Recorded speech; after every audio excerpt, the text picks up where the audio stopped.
I always remember my Year 9 English teacher at school. When you have a great teacher, they really stick in your memory. My teacher was called Kim Hughes.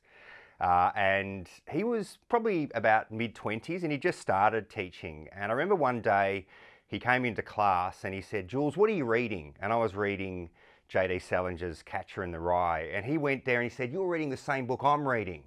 And that moment of connection, I mean, teachers before had always made themselves seem more elevated than me. And we just had this moment, this connection where I thought, I'm reading the same book as my English teacher. This is just amazing.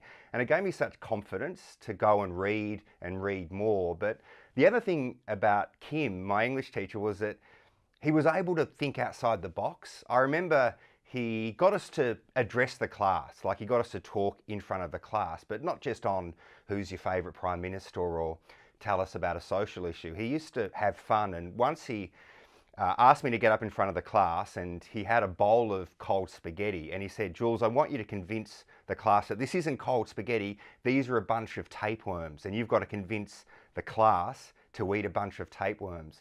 And it was the first time I'd ever got in front of a group of people and made them laugh.